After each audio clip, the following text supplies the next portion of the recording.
Hello, everyone. Welcome into Southeastern 14. I am Blaine Gilmer, and we are here to talk about SEC transfers. Yes, the transfer portal is hopping. There's people from all over the place, but I specifically want to go into guys that are in the SEC, that are in the portal, that could stay in the SEC. Something that used to be totally foreign, people transferring inside of the conference, especially without being graduate transfers, without having to sit out a year. No longer is that the case, as we are now in an era where you can play for Georgia 1 year, go play for Florida the next. You can play for Alabama 1 year, go play for Tennessee the next.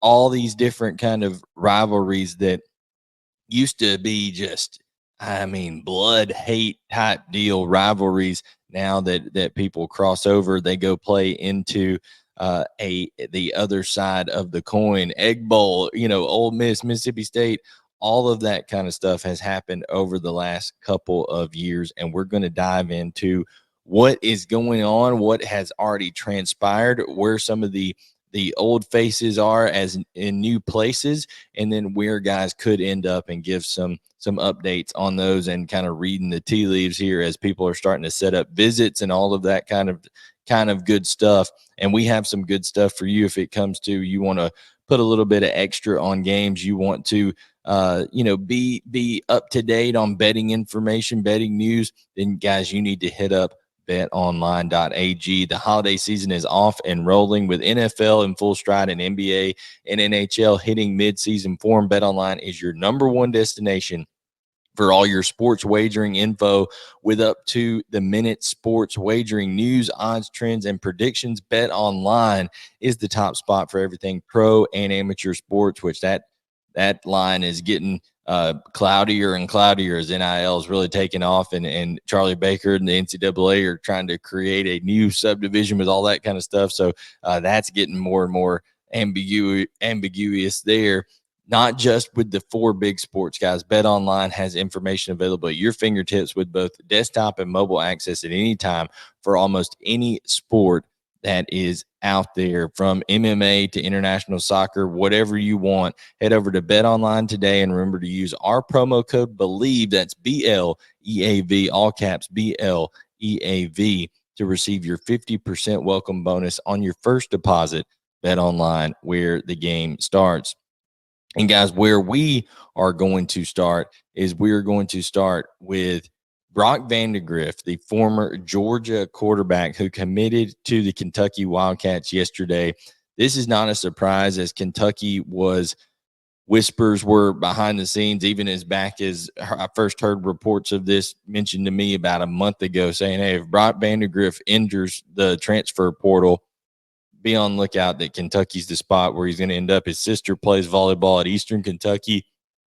Great opportunity for the family to kind of all be in one spot to watch their son and their daughter play the sports that they love in college. And Brock Vandagriff, I think, fits very, very nicely into Liam Cohen's system. He's a guy who's 6'3", 215 pounds, physical, can run a 4.6 40. He's going to bring in a level of athleticism that Kentucky, I don't think, has had in quite a while. I know Will Levis could run, but I think Brock Vandagriff brings even more of a breakaway type runner at times. He's going to be physical. He's got a very, very, very strong arm. This guy has a live arm.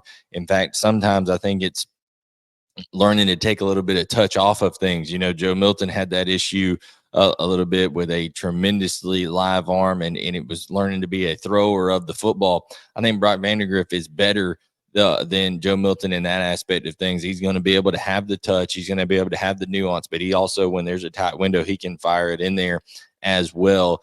Tremendously grounded young man in his faith. That is a huge, huge deal to him. He's going to be a leader day one when he comes into the program there for Kentucky. And I just think he's got a good head on his shoulders about, okay, he knows that Georgia offense. He's been able to make checks at the line of scrimmage, do all that kind of thing. He's got a little bit more game experience this year as the primary backup to Carson Beck. But now after 3 years in that system, he wants to go and find his opportunity to go play. And I think he'll have a great one there at Kentucky with Liam Cohen, with Mark Stoops. So that is a big commitment, a big acquisition there by the Kentucky Wildcats in the transfer portal, as they could potentially be starting, if Brock Vandagriff does win that job, their 8th transfer quarterback since 2015.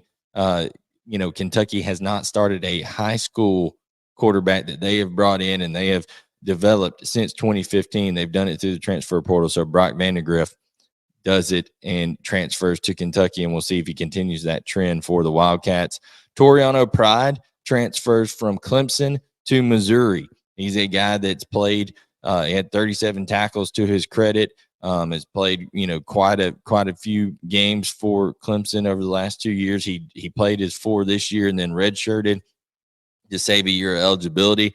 Back when Devin Leary, speaking of Kentucky, was at NC State in a big game versus NC State, he had a huge pick for Clemson to kind of help seal that thing up. And he's a guy that's from the St. Louis area. Eli Drinkwitz is all about, keeping the talent around St. Louis in St. Louis. He didn't do it originally with Toriano Pride out of high school, as of course, Toriano went to Clemson, but now he is coming back to the zoo, and he is going to be over there and taking part in a secondary that's losing some key players on the back end. And I think that'll be a huge acquisition for Missouri there.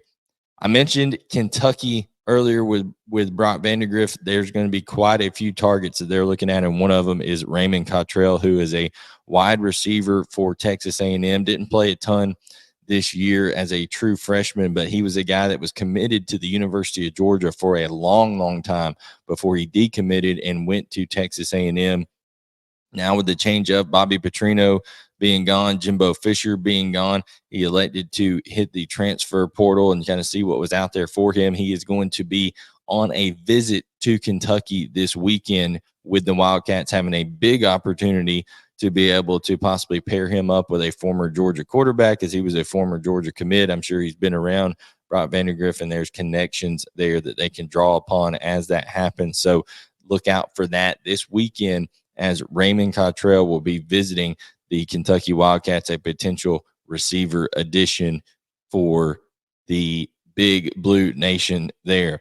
Juice Wells, man, has Juice Wells really got into the craw of South Carolina fans, as he, got a lot of NIL from the Garnet Trust and things like that, and now he is leaving Columbia in the transfer portal. A guy that now it's being questioned, okay, did he sit out when he was healthy? Could he have played for South Carolina? A lot of ambiguity in the way that Shane Beamer talked about his injury and things like that, and whether he would be back and wouldn't be back throughout the season. And now it appears that there was some internal struggle about whether he was healthy enough to play, should play, all that kind of stuff.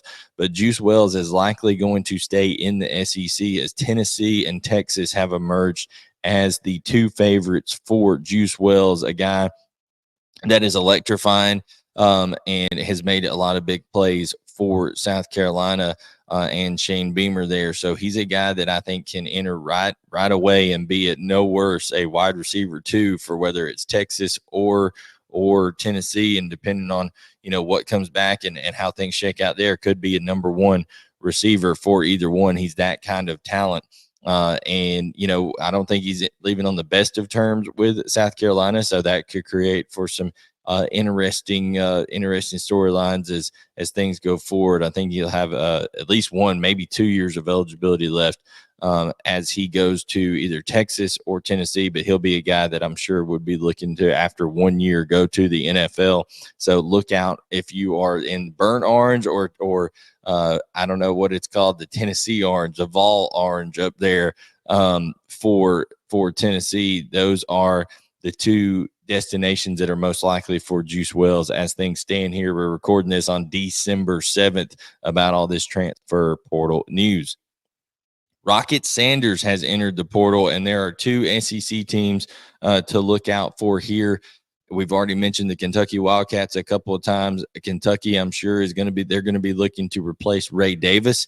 I'm sure there will be overtures made to Rocket Sanders. He's a guy that is just a tremendous runner. I think, he was plagued by injury this year, but coming into the year, it was a battle of, okay, who's the better running back? Is it Quinshon Judkins? Is it Rocket Sanders for the best running back in the SEC? And Rocket was hampered by injury. He didn't, that offense under Dan Enos never got off the ground really against for Arkansas against SEC competition. So not only is KJ Jefferson gone, and there's rumors about him going possibly to South Carolina, but Rocket Sanders has already set up a visit to South Carolina. So Kentucky, I'm sure, will make interest, but South Carolina has set up a visit with Rocket Sanders, and that would be huge as their rushing attack has been quite awful over the last couple of years. And we'll see if Shane Beamer can land a huge running back out of the portal, a guy from the state of Florida that can fly. He's also very physical, just a dynamic playmaker and with a lot of SEC experience. So that would be huge for South Carolina. One reason South Carolina is in the portal going to be looking for running backs is because Mario Anderson, who transferred in from the D2 ranks and had over 700 yards rushing this year for the Gamecocks, which on any other team, that's probably like, over 1,000 yards rushing because that offensive line was so bad for South Carolina. And I said the same thing about Ray Davis last year. I said, hey, he rushed for over 1,000 yards for Vanderbilt. That's like 1,500 anywhere else. And then you see the kind of year that he had for the Kentucky Wildcats, rushing for 1,000 yards for his third different school this year, Ray Davis did. And Mario Anderson has proven that he can play at the SEC level, play at the FBS level. And Kentucky is a team that I would look at looking to bring in Mario Anderson as well. Like I said, Ray Davis gone. They'll look at Rocket Sanders. They'll look at Mario Anderson. So those are some SEC schools that are interested in the former South Carolina running back. Will Sheppard. Will Sheppard is someone that I think is going to draw interest from across the SEC. I wouldn't be shocked if Georgia took a look at him, but then you're going to see. I think Tennessee will take a look. But the two teams that are going to be most highly interested in the SEC, really three teams. I think you're going to see Auburn, you're going to see Ole Miss, and you're going to see Mississippi State. All look at Will Sheppard, a guy who is a tremendous route runner. Has great ball skills, can go up and make contested catches, and was really a bright spot over the last couple of years for this Vanderbilt football team. I think he's going to line up, visits. I think Tulane will be involved outside of the SEC, but then you're going to have three SEC schools there, and particularly Auburn, who's looking to get him in for a visit.